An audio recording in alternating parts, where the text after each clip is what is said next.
As you can see here, I'm just out in the garden today. I've just got these tyres, just had a bit of fun taking these tyres off. Never the best afternoon with tyre levers, but anyway, I've got these rims out and the tyres are all taken away, ready for the new ones coming, which I'm getting delivered next week.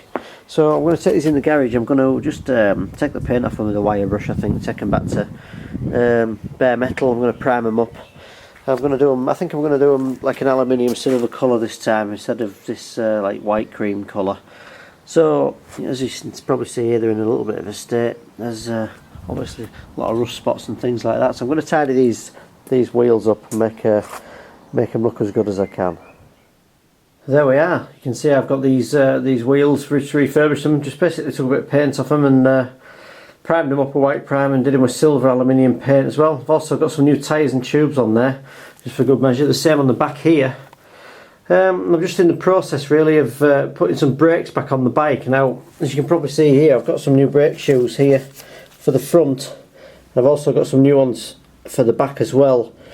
And I'm just still having some issues with this, because I think what's happening is even though the brake shoes are brand new, we'll put them on, this wheel will still turn, it will still brake, and it will actually stop the wheel as soon as I get halfway in on this lever here, on the brake lever, which it should do. But the problem I've got after that is I can still just about pull this lever right into the handlebars here. So as I say, about there, the back wheel will stop turning. It does brake fine, but the problem is I think there's a lot of cable stretch on these old cables. So what I'm going to do is order 2 new brake cables. I'm just going to put those on as well, just for good measure. Then I'm happy with the bike. You see, I know I've got new brakes, I've got new tyres and inner tubes, the wheels are in decent condition, and if the cables are there as well, that will help. So I'm in these wheels, although you know they're not 100% perfect, they certainly look a lot better than they did on the last video. So let's have a look at this brake around the back. On the back of the bike here, you can see the nice new tyres I've got on. I've not even been on the ground really yet, but you can see this cable here that runs through the back. I've just been setting up this braking system on the back here. As you can tell now, this arm here actually moves around on a spline, so you can set it at various points and make the cable longer and shorter. So you've got an adjustment on there. There's also a wear indicator that's on the back of the brake, and there's also an adjuster here, which is the normal way you would do it until you run out of brake shoes. But even with the adjuster right in, I can still make it stop the brake. You can see there the wheel turns. I need to push it a little bit, and I'm just trying to move it around with my knee there. You can see it's already stopping the wheel from turning. But the problem is, as I've shown you, I can still push this lever right in. So I'm just going to put these new brake levers on, new brake cables on, and then I'm going to move this back around. So what I don't want it to do is go past 90 degrees really. I don't think it should go past 90 degrees when you're braking.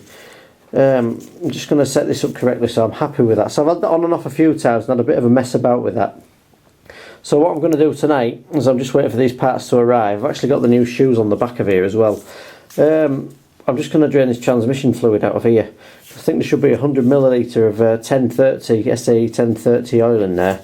I think looking under here, I think there's just a drain bolt which is there. See if I can get on it. It's just on the back under there. So I'm just going to take this off here. As you can see under here, this is where the transmission oil will drain out from. There's actually a bolt here. I'm going to take this nut off here. Just undo that, and I should see 100 millilitres of 1030 SAE oil drop out. I'm not sure what's in there. It just sounds a little bit rough when it's running, but if there's 100 in there, we'll drain it out, and I'm going to get some more oil, some clean oil, and we'll replace that just for good measure as well. That's a job I can do while I'm waiting for this cable that runs right under here to turn up. I'm just going to drain this transmission oil out of here, just using this 12mm spanner. Should just be able to open this up. That's it, let's crack that off. If we take that out, there should be 100 millilitres of oil in here, so we'll see what we get in this measuring jug that I've put underneath it in just a second.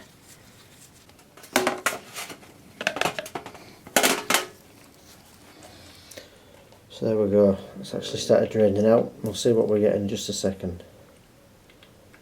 There we go, that's actually emptied out now. Obviously I'll disturb the balance of it, but as you can probably see, there is exactly 100 ml in there of oil, so that's got to be good news. So I've put the sump plug back in, that stopped leaking out, dried it off underneath.